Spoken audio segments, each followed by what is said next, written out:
En 2005, una familia desapareció sin dejar rastro mientras viajaba por México. Y 10 años después, lo que encontraron cambiaría todo lo que creíamos saber sobre su destino. ¿Alguna vez has pensado en cuántas familias salen de viaje y nunca regresan a casa?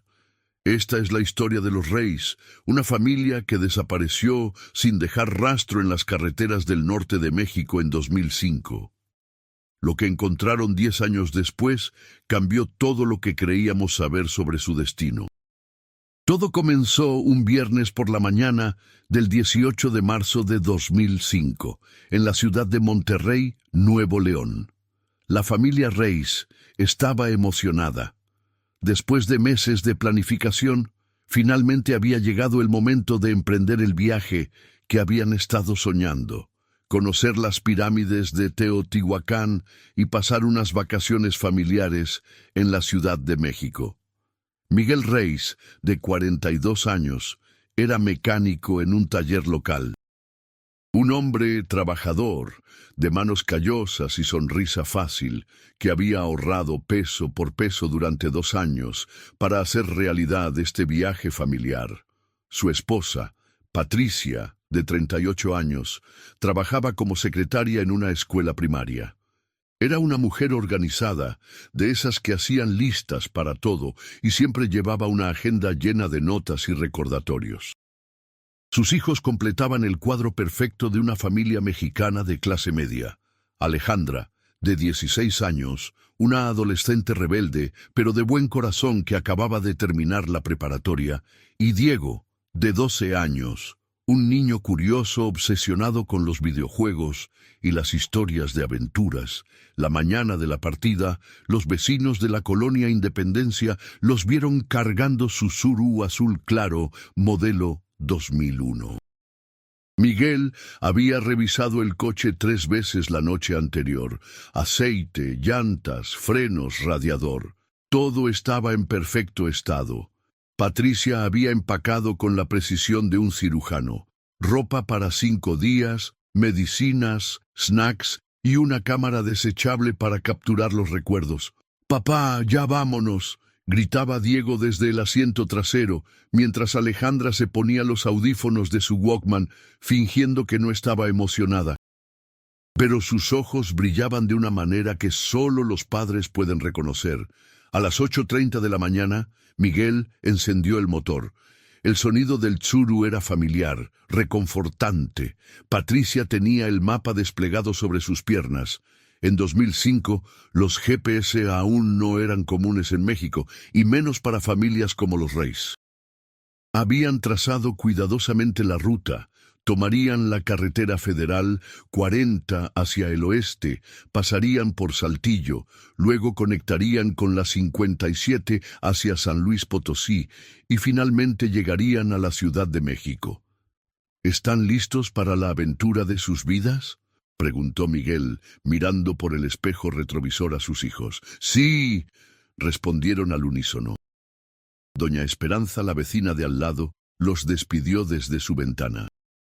Más tarde, ella sería una de las últimas personas en recordar haberlos visto partir. Se veían tan felices, diría a las autoridades semanas después, como cualquier familia normal yendo de vacaciones. El Tsuru azul se perdió entre el tráfico matutino de Monterrey, llevándose consigo las risas de los Reis y sus sueños de unas vacaciones perfectas. Durante las primeras 2 horas del viaje, todo transcurrió con normalidad. Se detuvieron en una gasolinera en Saltillo para cargar combustible y comprar refrescos. El empleado de la gasolinera, un joven llamado Rubén, recordaría después haber atendido a una familia muy alegre. «El papá me preguntó sobre las condiciones de la carretera», declararía más tarde. «Le dije que estaba todo bien, que no había reportes de problemas». Pero hay algo que Rubén no mencionó en su primera declaración, algo que solo recordaría años después, cuando el caso se volviera famoso. Había otro coche en la gasolinera ese día, una camioneta blanca, con placas que no pudo leer bien, estacionada del otro lado. Lo que le llamó la atención fue que el conductor nunca salió del vehículo. Solo se quedó ahí, observando. ¿Era solo coincidencia? ¿O había algo más siniestro esperando a la familia Reis en esa carretera? Si esta historia te está intrigando, no olvides suscribirte al canal para no perderte el resto de esta increíble investigación. Y cuéntanos en los comentarios, ¿desde dónde nos estás escuchando? Tu apoyo nos ayuda a seguir trayéndote estos misterios fascinantes. A medida que el Tsuru Azul se adentraba en el paisaje desértico del norte de México, la familia Reis continuaba su viaje sin saber que cada kilómetro los acercaba más a un destino que jamás habían planeado. Pasaron por varios pueblos pequeños, Villa de García, Santa Catarina, pueblos donde la vida transcurre lentamente y donde los forasteros siempre son notados. En el pueblo de Ramos Arizpe se detuvieron brevemente para que Diego pudiera ir al baño. Patricia compró elotes en un puesto callejero mientras Miguel revisaba nuevamente las llantas. ¿Falta mucho, papá?, preguntó Alejandra, comenzando a mostrar los primeros signos de impaciencia del viaje. Unas 4 horas más, mija. ¿Ya te cansaste de la aventura? No, solo preguntaba. Pero Miguel notó algo en el tono de su hija. No era cansancio normal. Era como si hubiera percibido algo, una tensión sutil que él mismo había comenzado a sentir sin poder explicarla. Era cerca del mediodía cuando Patricia mencionó por primera vez la camioneta blanca. Miguel, ¿has notado que esa camioneta lleva siguiéndonos desde Saltillo? Miguel miró por el espejo retrovisor. Efectivamente, a unos 100 metros detrás de ellos había una camioneta blanca que parecía mantener la misma velocidad que ellos. Probably is just going the same direction as us, amor. Es una carretera federal, es normal. Pero Patricia había desarrollado un instinto maternal muy agudo a lo largo de los años. Algo no se sentía bien. Papá, esa camioneta nos ha estado siguiendo, dijo Diego de repente, presionando su cara contra la ventana trasera. ¿Cómo sabes eso, Diego? Porque me fijé en la placa cuando paramos por los elotes. Termina en 47 y sigue ahí. Miguel sintió un escalofrío recorrer su espalda. Su hijo de 12 años había notado algo que él, como adulto, había intentado ignorar. La siguiente hora transcurrió en un silencio tenso. La camioneta blanca permanecía ahí, como una sombra persistente en el espejo retrovisor. Miguel intentó cambiar de carril varias veces, acelerar, reducir la velocidad, pero la camioneta siempre mantenía la misma distancia. «¿Y si nos detenemos en el próximo pueblo?», sugirió Patricia, su voz traicionando una preocupación creciente. «Es buena idea», concordó Miguel. «Si solo es coincidencia, la camioneta seguirá de largo». El próximo pueblo era Vanegas, en San Luis Potosí, un pequeño poblado con una gasolinera, una tienda de abarrotes y una fonda. Miguel estacionó el Tsuru frente a la fonda, fingiendo que querían almorzar. La camioneta blanca pasó de largo, sin reducir la velocidad. «¿Ves? Te dije que era solo coincidencia», dijo Miguel, sintiendo un alivio genuino. Almorzaron tranquilamente en la fonda. Enchiladas potosinas, frijoles refritos y aguas frescas. Los propietarios del lugar, don Esteban y doña Lucía, eran una pareja mayor muy amable que les preguntó sobre su destino y les deseó un buen viaje. «Tengan mucho cuidado en la carretera», les dijo doña Lucía mientras pagaban la cuenta. «Últimamente han pasado cosas extrañas por estos rumbos». «¿Qué tipo de cosas?», preguntó Patricia. «Coches que desaparecen, gente que no llega a su destino. Probablemente son solo historias, pero mejor tengan cuidado». Miguel y Patricia intercambiaron miradas. ¿Eran solo supersticiones de pueblo o había algo más? Cuando salieron de la fonda, ya eran las 2:30 de la tarde. El sol del desierto pegaba fuerte, y el asfalto parecía ondular por el calor. Miguel encendió el aire acondicionado del Tsuru y reanudaron el viaje. Durante los siguientes 30 minutos, todo pareció normal. La carretera se extendía recta hacia el horizonte, bordeada por cactus y montañas lejanas. Los niños se habían quedado dormidos en el asiento trasero, arrullados por el zumbido constante del motor y el aire acondicionado. Entonces Patricia la vio de nuevo. «Miguel», su voz era apenas un susurro. «¿Qué pasa?» «La camioneta. Está de vuelta». Miguel miró por el espejo retrovisor. Ahí estaba, a la misma distancia de siempre, como si nunca se hubiera ido. Pero esta vez había algo diferente. Esta vez Miguel pudo ver claramente al conductor, un hombre con sombrero y lentes oscuros, y por primera vez en todo el viaje sintió miedo real. «Patricia, toma mi celular y marca al 066. Patricia buscó el teléfono con manos temblorosas. En 2005, la cobertura celular en las carreteras del norte de México era irregular, especialmente en zonas desérticas como donde se encontraban. «No hay señal, Miguel». El miedo se estaba transformando en pánico. Miguel pisó el acelerador. El Tsuru respondió con un rugido del motor, alcanzando los 120 kilómetros por hora. Pero la camioneta blanca también aceleró, manteniéndose siempre a la misma distancia. Los niños se despertaron por la vibración y el ruido.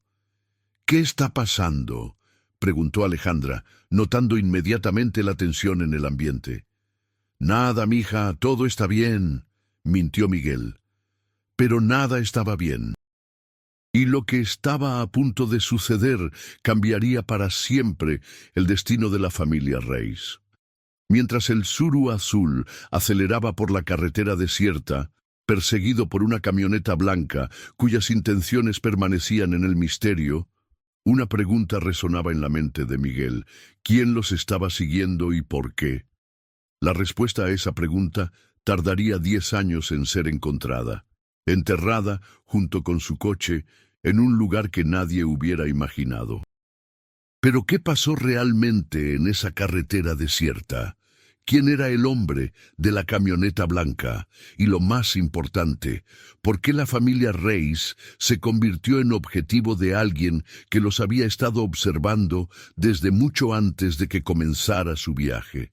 La verdad es más perturbadora de lo que cualquiera podría imaginar. Eran las 3:47 de la tarde del 18 de marzo de 2005, cuando Guadalupe Morales vio pasar el Tsuru azul por última vez.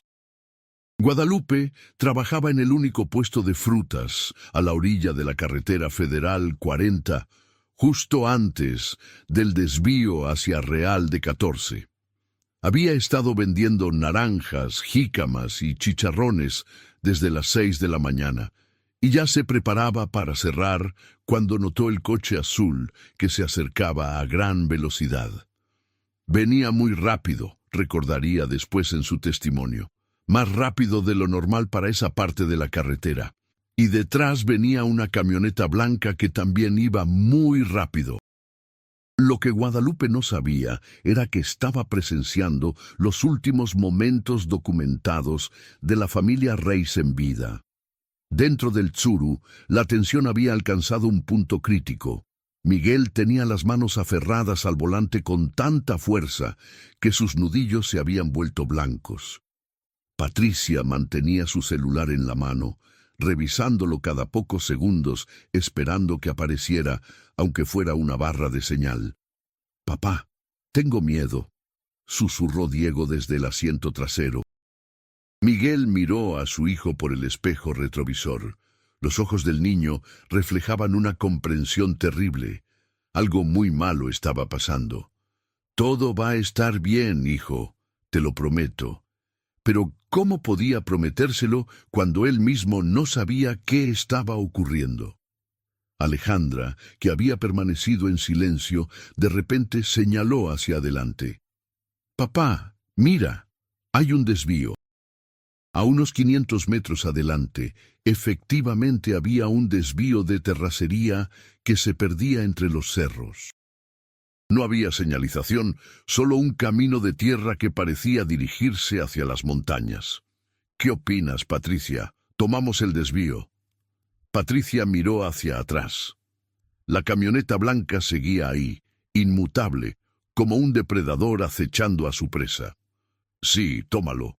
Tal vez así nos deje de seguir. Miguel puso la direccional y redujo la velocidad bruscamente. El Tsuru viró hacia la izquierda, levantando una nube de polvo al entrar al camino de terracería. Por un momento, pensaron que había funcionado. La camioneta blanca continuó por la carretera federal, desapareciendo en la distancia. ¿Ya se fue?, preguntó Diego, volteando para mirar por la ventana trasera. Sí, mijo, ya se fue. Pero su alivio duró apenas unos minutos. El camino de terracería era más difícil de lo que habían anticipado. Estaba lleno de baches y piedras sueltas, y el Tsuru no estaba diseñado para ese tipo de terreno. Miguel manejaba lentamente, tratando de evitar los obstáculos más grandes. ¿A dónde lleva este camino?, preguntó Patricia, estudiando el mapa. No aparece en el mapa, amor. Esa respuesta los sumió en un silencio inquietante. Habían tomado un camino que no existía oficialmente, huyendo de alguien cuyas intenciones desconocían, y ahora se encontraban completamente perdidos en medio del desierto de San Luis Potosí. Habían avanzado unos 5 kilómetros cuando Patricia notó algo en el espejo lateral. Miguel, para el coche. ¿Qué pasa? Para el coche, ahora. Miguel detuvo el Tsuru. En el espejo lateral se podía ver claramente una nube de polvo acercándose por el camino de terracería. No puede ser, murmuró Miguel. Pero sí podía ser. La camioneta blanca había tomado el mismo desvío y se dirigía hacia ellos. ¿Qué hacemos?, preguntó Patricia, y por primera vez en todo el viaje su voz se quebró. Miguel analizó rápidamente sus opciones. Podían intentar regresar por el mismo camino, pero eso significaría enfrentarse directamente a la camioneta. Podían seguir adelante por el sendero desconocido, esperando encontrar otra salida, o podían abandonar el coche y huir a pie. Ninguna opción era buena. Vamos a seguir adelante, decidió. Tal vez este camino conecte con otra carretera. Pisó el acelerador y el Tsuru avanzó por el sendero irregular, saltando sobre piedras y baches. Los niños se aferraron a sus asientos mientras el coche se sacudía violentamente. El paisaje a su alrededor era desolado. Cactus gigantes, rocas rojizas y una vegetación escasa que luchaba por sobrevivir bajo el sol despiadado del desierto. No había casas, no había personas, no había nada que indicara civilización. Después de otros 10 minutos de manejo por el terreno accidentado, Miguel vio algo que le heló la sangre. El camino terminaba en un callejón sin salida, rodeado por paredes rocosas que se elevaban varios metros hacia el cielo. Era una trampa natural, y ellos habían caído directamente en ella. Miguel, la voz de Patricia era apenas audible. Él no necesitaba voltear para saber que había visto su esposa. En el espejo retrovisor, la camioneta blanca apareció en la entrada del callejón, bloqueando completamente su única ruta de escape. Por primera vez en todo el día, la camioneta se detuvo. Durante varios minutos, ninguno de los dos vehículos se movió. Era como un duelo del viejo oeste, pero en lugar de pistoleros, había una familia aterrorizada enfrentándose a un enemigo desconocido. Entonces, la puerta de la camioneta se abrió. El hombre que salió era alto, delgado, vestía jeans y una camisa a cuadros. Llevaba sombrero de vaquero y lentes oscuros que ocultaban sus ojos. Se movía con la tranquilidad de alguien que tiene todo el control de la situación. Caminó lentamente hacia el Tsuru, sin prisa, como si supiera que no había ningún lugar a donde los reyes pudieran ir. «¿Qué quiere de nosotros?», susurró Patricia. Miguel no tenía respuesta. Solo pudo apretar la mano de su esposa mientras observaba al extraño acercarse a su ventana. El hombre se detuvo a 1 metro del coche y se quedó ahí parado, inmóvil, como una estatua. No dijo nada, no hizo gestos amenazadores, simplemente se quedó ahí, observándolos a través de sus lentes oscuros. El silencio se volvió insoportable. Alejandra comenzó a llorar en silencio. Diego se había acurrucado en el asiento, tratando de hacerse invisible. Patricia temblaba incontrolablemente, y Miguel sintió que el mundo se desplomaba a su alrededor. Después de lo que parecieron horas, pero probablemente fueron solo minutos, el hombre se acercó a la ventana del conductor y golpeó el vidrio con los nudillos. Miguel no tuvo otra opción que bajar la ventana. «Buenas tardes», dijo el hombre con una voz extrañamente calmada y educada. «Parece que se perdieron». «Sí, estábamos buscando la carretera principal», respondió Miguel, tratando de mantener la compostura. «¿A dónde se dirigían?» «A la Ciudad de México. Estamos de vacaciones familiares». El hombre asintió lentamente, como si esa información fuera exactamente lo que esperaba escuchar. «Me temo que tomaron el camino equivocado. Esta ruta no los llevará a ningún lado». Hubo otra pausa larga e incómoda. «¿Podrían ayudarnos a regresar a la carretera?», preguntó Patricia, encontrando valor en algún lugar profundo de su ser maternal. El hombre volteó hacia ella, y aunque no podían ver sus ojos detrás de los lentes oscuros, Patricia sintió que la estaba estudiando con una intensidad perturbadora. «Por supuesto», dijo finalmente, «pero van a tener que venir conmigo. Mi camioneta conoce mejor estos senderos. Podemos seguirlos en nuestro coche», sugirió Miguel. «Me temo que no será posible. Su coche no está diseñado para el terreno que tendremos que atravesar». La familia Reis se encontraba en una situación imposible. Podían confiar en este extraño que los había estado siguiendo durante horas, o podían quedarse atrapados en el callejón sin salida hasta que se les acabara la gasolina y el agua. «¿Qué garantía tenemos de que nos ayudarán?», preguntó Miguel. El hombre sonrió por primera vez, pero fue una sonrisa que no llegó a sus ojos ocultos. «Tienen mi palabra». Y con esas palabras, el destino de la familia Reis quedó sellado. Lo que sucedió después en ese callejón rocoso del desierto de San Luis Potosí permanecería como un misterio durante los siguientes 10 años. Las autoridades encontrarían después evidencia de que algo había ocurrido allí. Marcas de llantas, algunos objetos personales dispersos y manchas en las rocas que nunca pudieron ser explicadas satisfactoriamente. Pero los Reis, Susurro Azul y el misterioso hombre de la camioneta blanca simplemente se desvanecieron como si la tierra se los hubiera tragado. ¿Qué decisión tomó Miguel en esos momentos finales? ¿Confiaron en el extraño o trataron de escapar? Y lo más importante, ¿quién era realmente ese hombre y por qué había elegido específicamente a la familia Reis?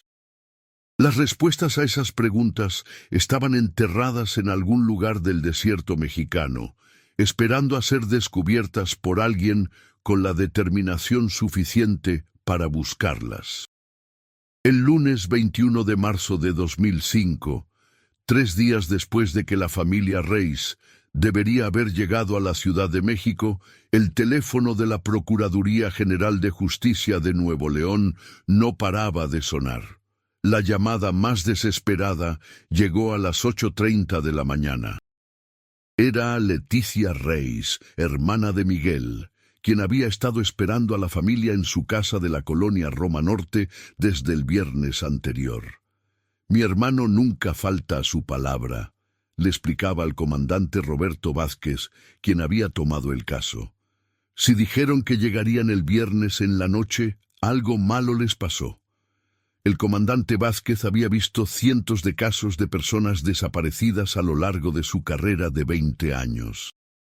La mayoría terminaban siendo malentendidos, familias que cambiaban de planes, coches descompuestos, accidentes menores. Pero había algo en la voz de Leticia Reis que le decía que este caso sería diferente. ¿Tiene alguna forma de contactarlos? Teléfonos celulares. Miguel tiene celular, pero no contesta desde el viernes. Y Patricia también. Sus teléfonos van directo al buzón de voz. Las primeras 48 horas de cualquier investigación son cruciales, pero en el caso de los Reis, esas horas ya habían pasado.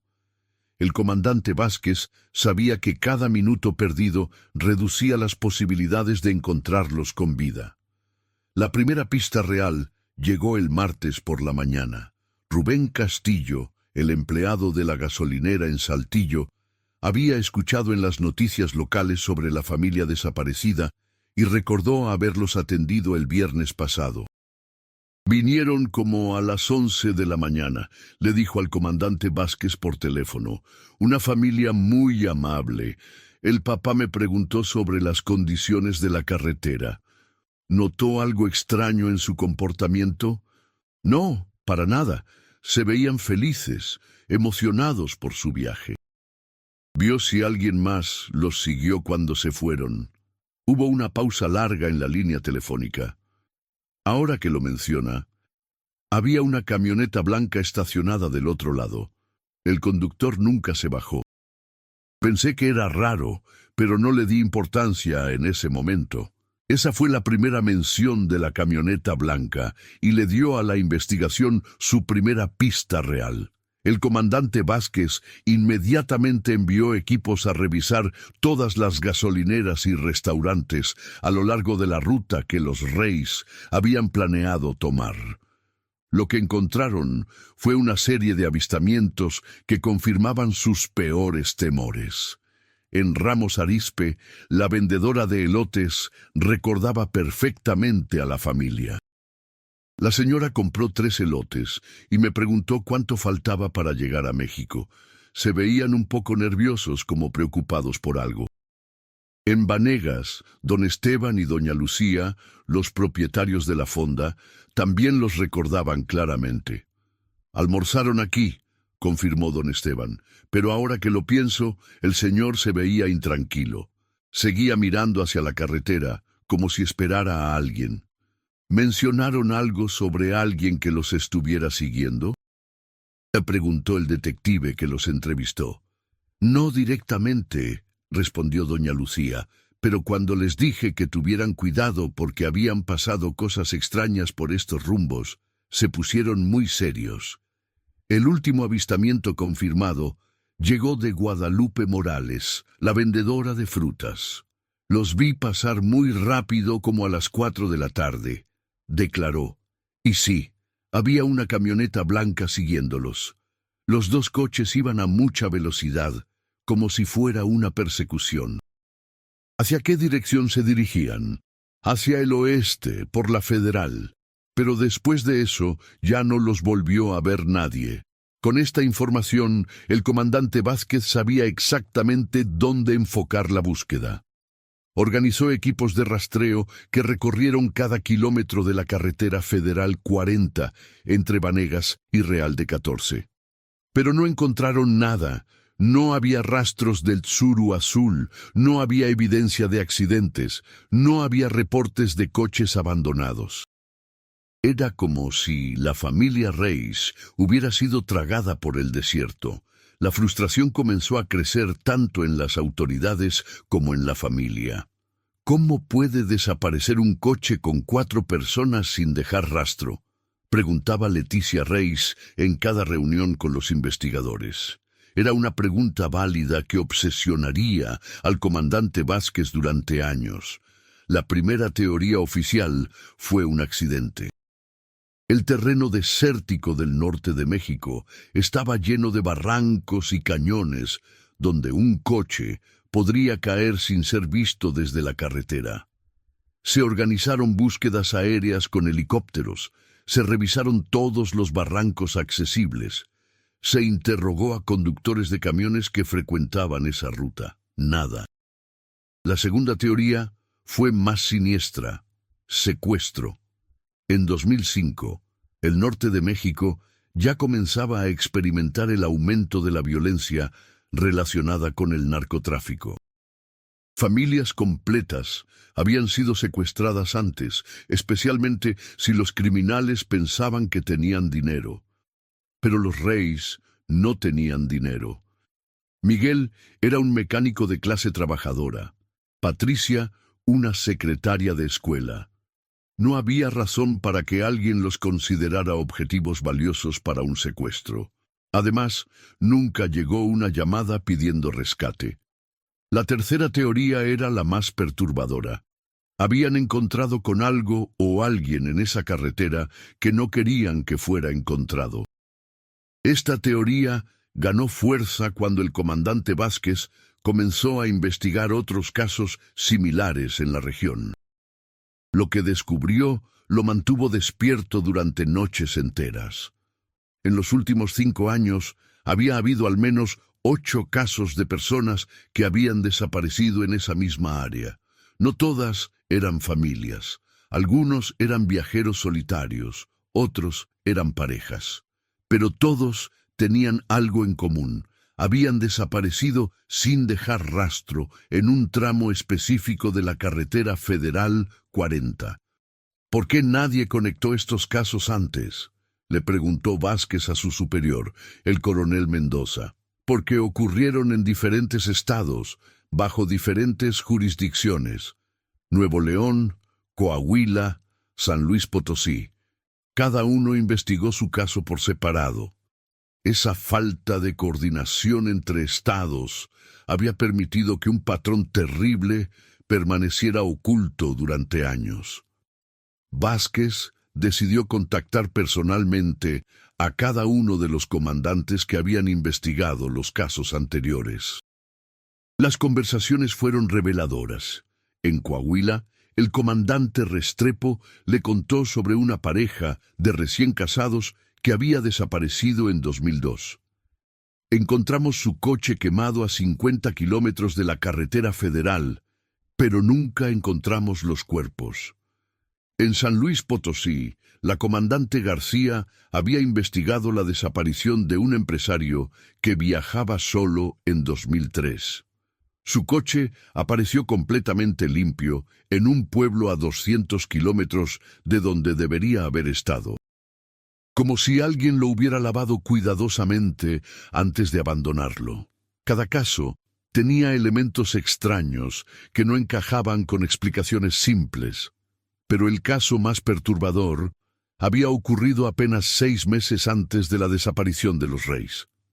En septiembre de 2004, una familia de Tampico había desaparecido en circunstancias casi idénticas.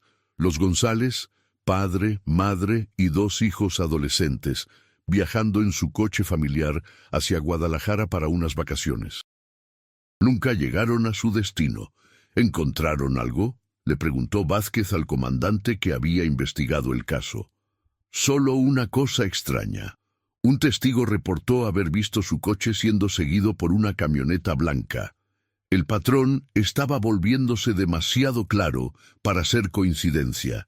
Alguien había estado operando en esa región durante años, seleccionando víctimas específicas, siguiéndolas y haciéndolas desaparecer con una eficiencia que sugería experiencia y planificación.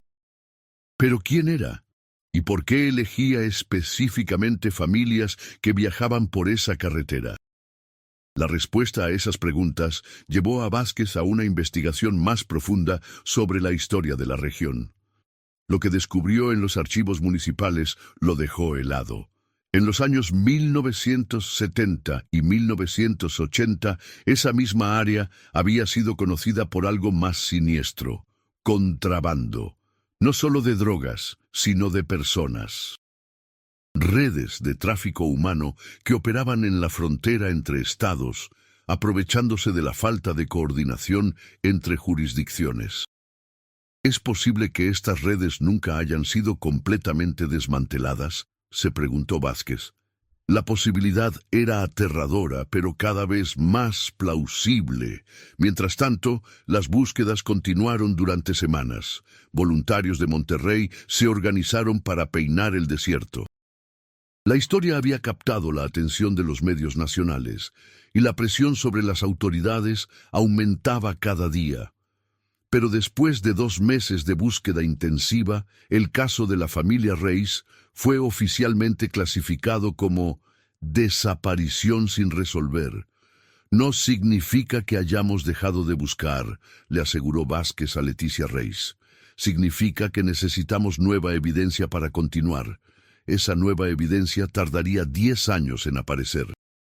Pero cuando finalmente surgiera, revelaría una verdad tan perturbadora que cambiaría para siempre la percepción de lo que realmente había estado ocurriendo en esas carreteras desoladas del norte de México.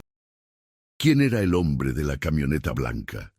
Formaba parte de una red más grande, y lo más importante, ¿cuántas familias más habían sufrido el mismo destino que los Reis?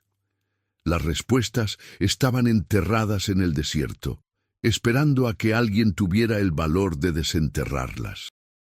Para el año 2007, 2 años después de la desaparición de los Reis, su caso había trascendido las páginas policiales para convertirse en algo mucho más inquietante.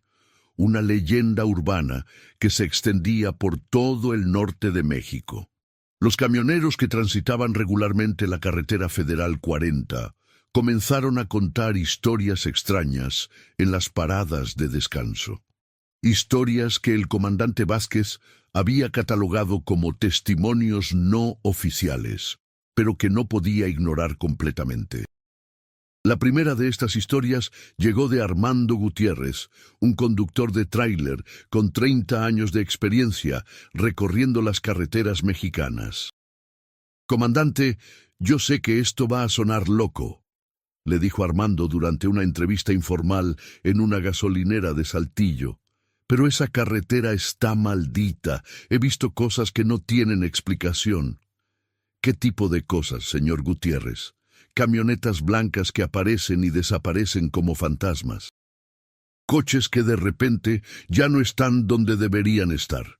Y siempre en el mismo tramo, entre Vanegas y Real de 14. Vázquez había escuchado testimonios similares de al menos otros 12 conductores. Todos hombres serios, trabajadores, sin antecedentes de problemas mentales o consumo de drogas. Todos reportando experiencias similares en la misma área geográfica. ¿Ha visto alguna vez directamente una de estas camionetas blancas?, preguntó Vázquez. Armando asintió lentamente. «Una vez. Y fue en 2006, como a las 5 de la tarde. Vi una camioneta blanca siguiendo a un coche familiar. Un Jetta rojo con placas de Tamaulipas. ¿Qué pasó después? Los seguí con la vista hasta que desaparecieron tras una curva. Cuando llegué a esa misma curva 30 segundos después, ya no había nadie, ni el Jetta ni la camioneta, como si se los hubiera tragado la tierra. Estas historias podrían haber sido descartadas como superstición, excepto por un detalle inquietante. Vázquez había verificado las placas que Armando recordaba, y efectivamente una familia de Tamaulipas había sido reportada como desaparecida esa misma fecha en esa misma área. Los testimonios continuaron llegando. María Elena Saucedo, una enfermera que trabajaba turnos nocturnos en el hospital de Matehuala, manejaba por esa carretera cada madrugada. Su testimonio fue particularmente perturbador. «Comandante, yo paso por ahí todos los días a las 3 de la mañana y siempre siento que algo me está observando desde las montañas. Es una sensación tan fuerte que a veces tengo que parar el coche porque las manos me tiemblan. ¿Ha visto algo específico? Luces, luces que se mueven entre los cerros, pero no son de coches, son diferentes, más lentas, como si alguien estuviera caminando con linternas, explorando el terreno». ¿Ha reportado esto a las autoridades locales? Sí, pero me dijeron que probablemente eran contrabandistas, que mejor no me metiera en problemas ajenos. Esa respuesta reveló algo importante. Las autoridades locales sabían que algo estaba ocurriendo en esa área, pero habían decidido ignorarlo. Para 2008, el caso de los Reyes había inspirado un artículo en una revista nacional de misterios sin resolver. El artículo, titulado La carretera de las desapariciones, catalogaba todos los casos similares ocurridos en la región durante la última década. La publicación del artículo tuvo un efecto inesperado. Más testimonios comenzaron a llegar, no solo de conductores y residentes locales, sino de personas que habían tenido encuentros cercanos con el fenómeno y habían sobrevivido para contarlo. Uno de los testimonios más impactantes llegó de Fernando Castañeda, un vendedor de seguros de Monterrey. Fue en mayo de 2008, le contó a Vázquez durante una entrevista formal. Yo iba manejando solo hacia San Luis Potosí cuando noté que una camioneta blanca me estaba siguiendo. Al principio pensé que era coincidencia, pero después de una hora estaba seguro. ¿Qué hizo usted? Me desvié hacia Matehuala, pensando que si realmente me estaban siguiendo, cambiarían de dirección. Pero no, la camioneta también se desvió. ¿Pudo ver al conductor? Era un hombre con sombrero, lentes oscuros. Nunca se quitó los lentes, ni siquiera cuando comenzó a anochecer. El relato de Fernando continuó de una manera que hizo que Vázquez sintiera un escalofrío familiar. Decidí detenerme en una gasolinera llena de gente, pensando que estaría más seguro. La camioneta se estacionó del otro lado y el hombre se bajó. ¿Se acercó a usted? Sí. Caminó directo hacia mí y me dijo, parece que se perdió, amigo. Necesita ayuda para encontrar el camino correcto. La similitud con el último encuentro documentado de los Reyes era inquietante. ¿Qué respondió usted? Le dije que no necesitaba ayuda, que conocía perfectamente el camino. Entonces él sonrió de una manera muy extraña y me dijo, todos los que pasan por aquí necesitan ayuda tarde o temprano. ¿Qué pasó después? Se fue. Simplemente regresó a su camioneta y se fue. Pero esa noche no pude dormir. Y desde entonces, nunca más he vuelto a tomar esa ruta. El testimonio de Fernando era valioso porque proporcionaba la descripción más detallada que tenían del sospechoso. Pero también planteaba una pregunta perturbadora. ¿Por qué Fernando había sido liberado cuando otras familias habían desaparecido completamente? La respuesta llegó de un lugar inesperado. En 2009, un ex empleado de la Procuraduría de San Luis Potosí se acercó confidencialmente a Vázquez. El hombre, que pidió permanecer anónimo, había trabajado en casos de desapariciones durante los años 1990 y principios de 2000. Comandante, hay cosas sobre esa área que nunca se incluyeron en los reportes oficiales. ¿Qué tipo de cosas? En los años 90 había rumores de que una red de tráfico humano operaba en esa región. No solo contrabando de drogas, sino comercio de personas. ¿Personas para qué? Para trabajos forzados principalmente. Había ranchos aislados en las montañas donde necesitaban trabajadores que no hicieran preguntas y que nadie fuera a buscar. Esta revelación proporcionó un contexto completamente nuevo para entender las desapariciones. ¿Por qué nunca se investigó oficialmente? El ex empleado vaciló antes de responder, porque algunas de las personas involucradas tenían protección política y económica. Esa protección explicaría por qué las investigaciones siempre llegaban a callejones sin salida, por qué los casos se cerraban prematuramente y por qué las autoridades locales preferían clasificar las desapariciones como accidentes o malentendidos. Para 2010, 5 años después de la desaparición de los Reyes, Vázquez había compilado un expediente no oficial de más de 300 páginas. Incluía testimonios, fotografías, mapas y una cronología detallada de desapariciones en la región. Pero oficialmente, el caso seguía siendo un misterio sin resolver. La presión política para cerrar la investigación aumentaba constantemente. Los superiores de Vázquez le sugerían que se concentrara en casos más solucionables. Los medios de comunicación habían perdido interés, y la familia Reis, después de 5 años de esperanza frustrada, había comenzado a aceptar que tal vez nunca sabrían qué había pasado realmente. Pero Vázquez no podía dejarlo ir. En sus noches libres continuaba revisando el expediente, buscando el detalle que había pasado por alto, la conexión que podría abrir todo el caso. Fue durante una de estas sesiones nocturnas que notó algo que cambiaría el curso de toda la investigación. Revisando los mapas topográficos de la región, se dio cuenta de que todas las desapariciones documentadas habían ocurrido dentro de un radio de 50 kilómetros de un punto específico en las montañas de San Luis Potosí. Un punto que, según los registros catastrales, había pertenecido desde los años 1960 a una empresa fantasma registrada bajo nombres falsos. ¿Qué hay en esas coordenadas exactas?, se preguntó Vázquez.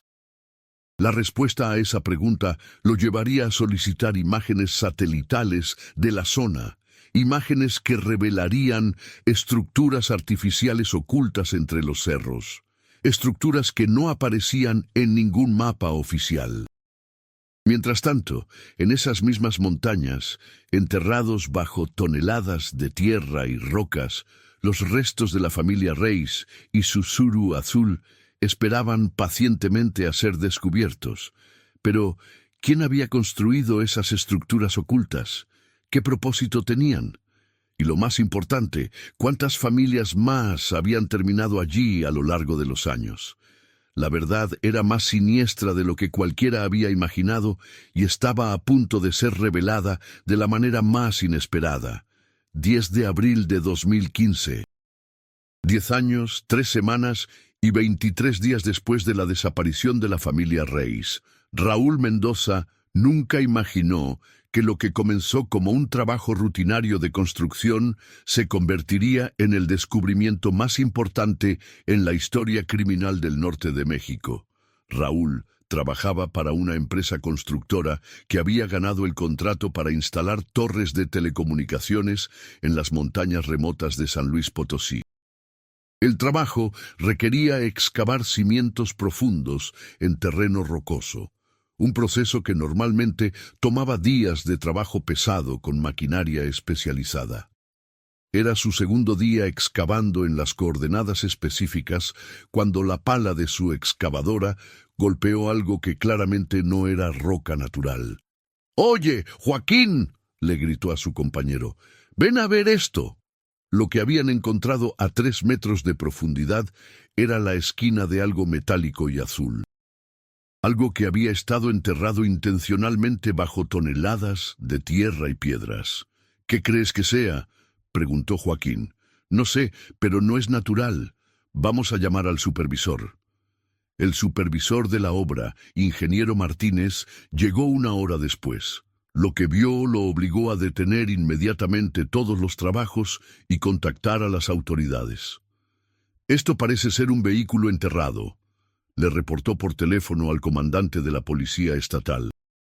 «Y por el estado de descomposición, lleva aquí muchos años». La noticia llegó al comandante Vázquez esa misma tarde.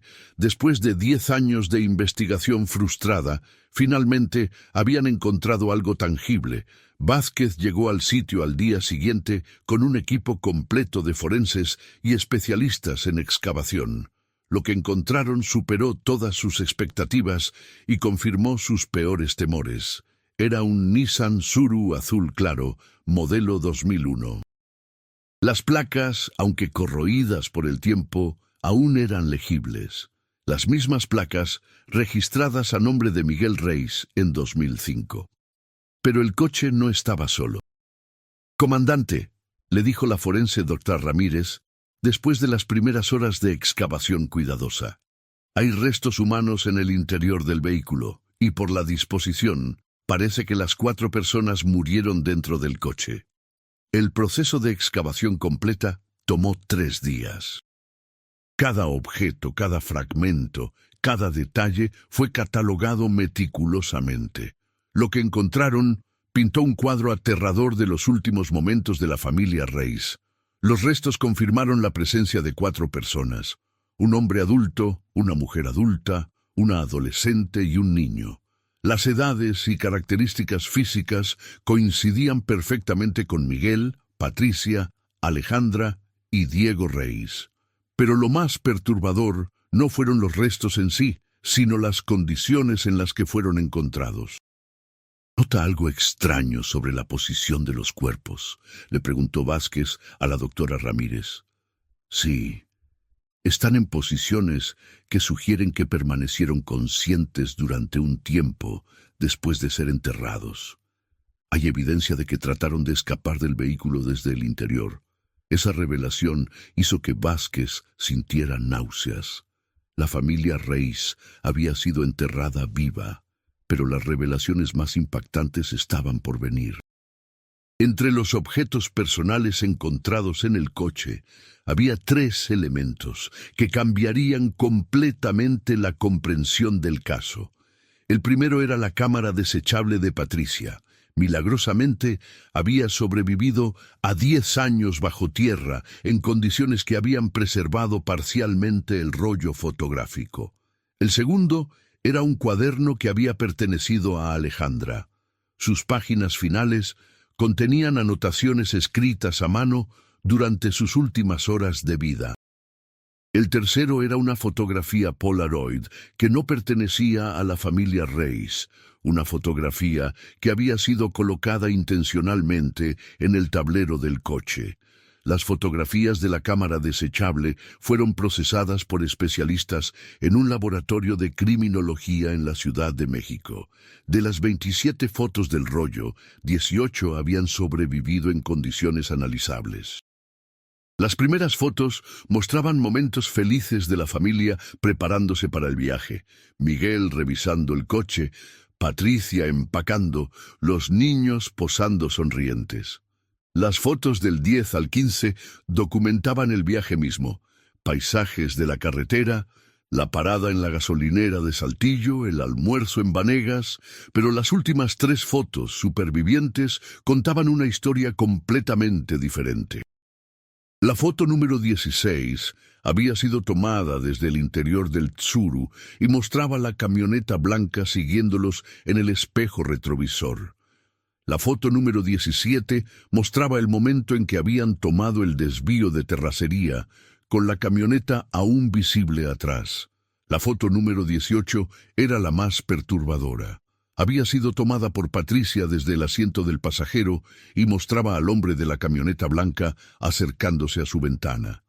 Por primera vez en 10 años, tenían una imagen clara del sospechoso. Era un hombre de aproximadamente 50 años, delgado, con bigote y una cicatriz visible en la mejilla izquierda. Sus lentes oscuros no ocultaban completamente la intensidad perturbadora de su mirada. Pero fue el cuaderno de Alejandra lo que proporcionó los detalles más escalofriantes de lo que había ocurrido en esas horas finales. Las últimas entradas del diario estaban escritas con letra temblorosa, claramente bajo condiciones de estrés extremo. Viernes 18 de marzo, como a las 5 p.m. El hombre nos dijo que nos subiéramos a su camioneta. Papá dijo que no. El hombre sacó algo de su chaqueta. No pude ver qué era, pero papá cambió de opinión muy rápido. Nos llevó por un camino muy feo entre las montañas. Mamá lloraba en silencio. Diego se aferró a mi mano todo el tiempo. Llegamos a un lugar con muchos hoyos cavados en la tierra. El hombre nos dijo que bajáramos. Había más gente ahí, hombres con palas y una máquina grande, y había otros coches enterrados. Muchos otros coches. Dios mío, cuántos otros coches. La entrada final era casi ilegible. Nos van a enterrar vivos. Papá está tratando de negociar, pero el hombre solo sonríe. Dice que es mejor así, que tardamos menos en morir. Si alguien encuentra esto algún día, digan a mi abuela que la amo. Digan que no tuvimos miedo al final, aunque sí tuvimos miedo. El cuaderno se cortaba ahí. Las páginas posteriores estaban demasiado dañadas para ser legibles, pero fue la fotografía Polaroid la que proporcionó la pista más importante para resolver el caso. La imagen mostraba a un grupo de hombres posando junto a una excavadora en el mismo sitio donde habían encontrado el Tsuru. En el fondo de la foto se podían ver otros vehículos parcialmente enterrados. Era claramente una foto trofeo, tomada por los perpetradores para documentar su trabajo. Pero lo más importante era que uno de los hombres en la foto llevaba un uniforme con un logo visible, el logo de una empresa de construcción local. ¿Reconoce esta empresa?, le preguntó Vázquez al ingeniero Martínez, quien había descubierto originalmente el coche. Sí, es Construcciones del Norte, pero esa empresa quebró hace como 5 años. ¿Sabe quién era el dueño? Un tipo llamado Esteban Morales, pero escuché que se mudó a Estados Unidos cuando cerró la empresa. Finalmente, después de 10 años, tenían un nombre real y una pista concreta. Pero mientras Vázquez organizaba la búsqueda de Esteban Morales, los especialistas forenses continuaron excavando el área alrededor del Tsuru. Lo que encontraron confirmaría que el caso de los Reyes era solo la punta de un iceberg muchísimo más grande y más siniestro. A 50 metros del Tsuru azul encontraron otro vehículo enterrado, y luego otro, y otro más. En total, el sitio contenía los restos de 17 vehículos diferentes, enterrados a lo largo de más de 2 décadas. Cada coche contenía los restos de las familias que habían desaparecido sin explicación en esa región desde los años 1980. La familia Reyes no había sido víctima de un crimen aislado. Habían tropezado con una operación sistemática de asesinatos que había estado operando durante décadas, seleccionando cuidadosamente víctimas que viajaban solos por esas carreteras remotas. ¿Pero por qué? ¿Cuál había sido el motivo de estos asesinatos masivos? ¿Y dónde estaba ahora Esteban Morales? Las respuestas a esas preguntas revelarían una verdad aún más perturbadora sobre lo que realmente había estado ocurriendo en las montañas del norte de México. Mayo de 2015, un mes después del descubrimiento que había conmocionado a todo México. El comandante Vázquez se encontraba en su oficina a las 2 de la madrugada, rodeado de expedientes, fotografías y mapas que cubrían cada centímetro de las paredes. Después de 10 años de obsesión con el caso Reyes, finalmente tenía respuestas. Pero esas respuestas solo habían generado preguntas aún más perturbadoras. El sitio en las montañas de San Luis Potosí había sido oficialmente catalogado como la escena de crimen masivo más grande en la historia moderna de México. 17 vehículos, 43 víctimas, un periodo de operación que abarcaba desde 1983 hasta 2005. La investigación forense había revelado un patrón meticuloso y aterrador. Cada familia había sido seleccionada cuidadosamente, viajeros de clase media que transitaban por rutas remotas, sin conexiones políticas o económicas que pudieran generar investigaciones persistentes. Era una operación perfecta, le había explicado el perfilador criminal Dr. Salinas. Elegían víctimas que podían desaparecer sin generar demasiado escándalo mediático o presión política. Pero, ¿cuál había sido el motivo real? La respuesta había llegado de una fuente inesperada. Los archivos financieros de Construcciones del Norte, la empresa de Esteban Morales. Durante los años de operación del cementerio clandestino, La empresa había recibido contratos millonarios del gobierno estatal para proyectos de desarrollo rural en áreas remotas. Proyectos que, según la investigación posterior, nunca habían existido realmente. Era un esquema de lavado de dinero, explicó la investigadora financiera Lic Torres. Los políticos locales creaban proyectos fantasma, asignaban presupuestos inexistentes, y Morales proporcionaba facturas falsas por trabajos que nunca realizó. Las familias asesinadas habían sido víctimas colaterales de algo mucho más grande, un sistema de corrupción que había operado durante décadas entre empresarios, políticos y criminales. ¿Pero por qué matarlos?, había preguntado Vázquez. ¿Por qué no simplemente robarles?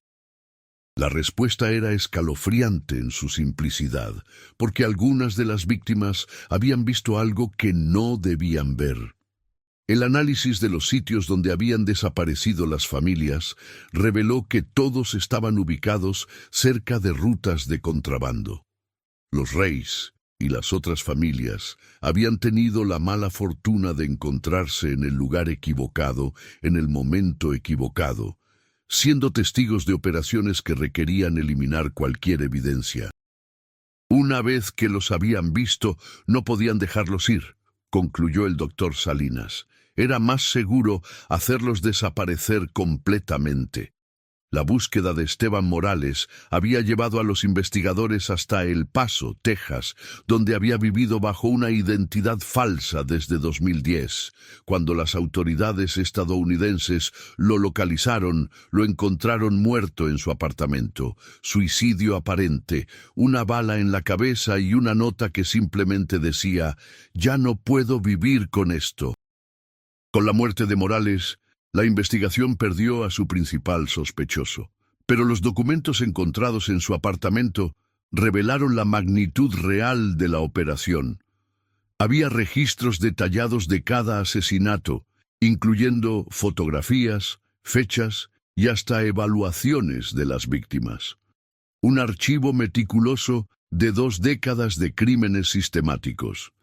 Entre estos documentos, Vázquez encontró algo que lo perseguiría para el resto de su carrera: una lista de objetivos futuros. Familias que habían sido identificadas y seguidas, pero que por alguna razón nunca habían sido atacadas. La lista incluía más de 30 nombres.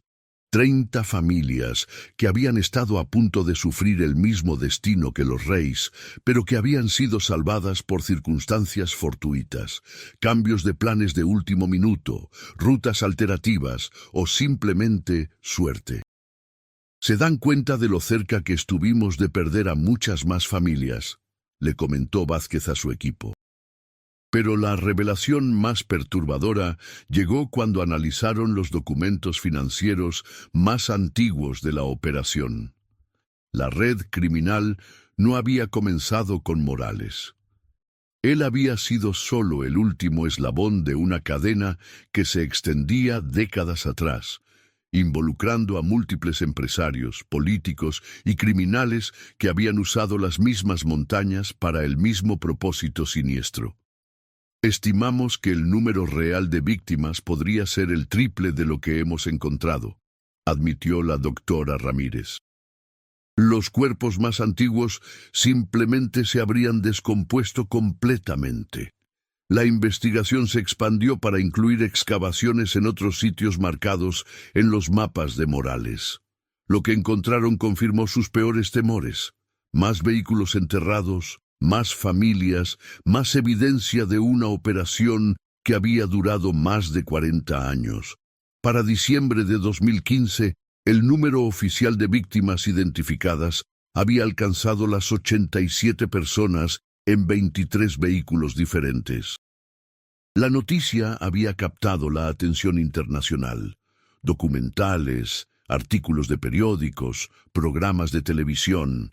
El caso de los Reis se había convertido en el símbolo de una tragedia mucho más amplia, pero para las familias de las víctimas, las respuestas no trajeron el cierre que habían esperado durante tantos años. Saber qué pasó no los trae de vuelta, había dicho Leticia Reis durante una conferencia de prensa. Y saber que había tantas otras familias solo hace que el dolor sea más grande. Los juicios de los cómplices sobrevivientes comenzaron en 2016. 3 exempleados de Construcciones del Norte y 2 exfuncionarios gubernamentales fueron arrestados y procesados. Pero muchas preguntas permanecieron sin respuesta. ¿Quiénes habían sido los verdaderos líderes de la operación? ¿Cuántos cómplices nunca fueron identificados? ¿Y había otras redes similares operando en otras partes del país? El comandante Vázquez se jubiló en 2017, después de dedicar 12 años de su vida al caso Reis. En su última entrevista oficial, fue preguntado si consideraba que el caso había sido resuelto. «Encontramos a los Reis», respondió después de una larga pausa. «Encontramos la verdad sobre lo que les pasó, pero resuelto, no. Porque la verdad es que probablemente nunca sabremos exactamente cuántas familias murieron en esas montañas o cuántas personas estuvieron involucradas en ocultarlo. Y lo más perturbador», continuó, «es que no tenemos forma de saber si operaciones similares están ocurriendo ahora mismo en otros lugares de México». Hoy, 8 años después del descubrimiento, el sitio en las montañas de San Luis Potosí ha sido convertido en un memorial. Las familias de las víctimas lo visitan cada año el 18 de marzo, el aniversario de la desaparición de los Reis.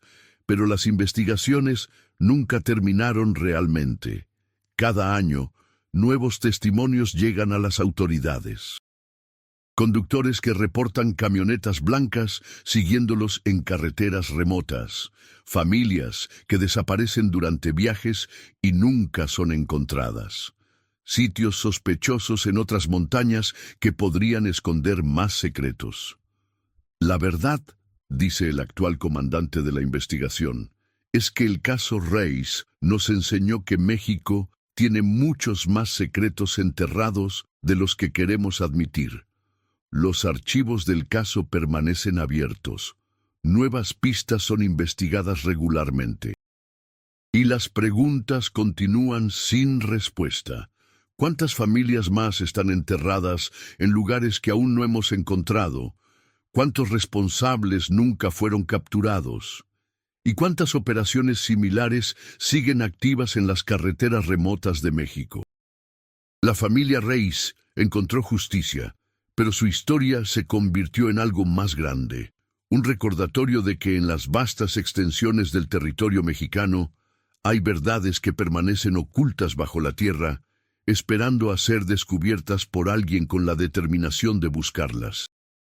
Cada vez que una familia desaparece misteriosamente en una carretera mexicana, cada vez que un coche es encontrado abandonado sin explicación, cada vez que alguien reporta haber visto una camioneta blanca siguiéndolo por demasiado tiempo, la sombra del caso Reis se extiende sobre la investigación. Porque la verdad más inquietante de todas es que, probablemente, nunca sabremos realmente cuántas familias como los Reis han desaparecido en la inmensidad del territorio mexicano, llevándose consigo historias que el desierto ha guardado celosamente durante décadas.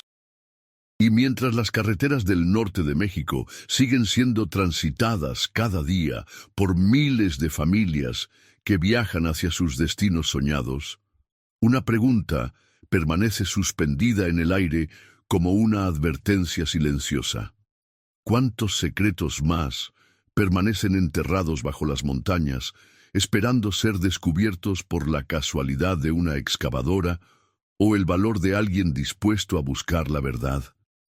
La respuesta, como tantas otras en este caso, sigue esperando en algún lugar del desierto mexicano,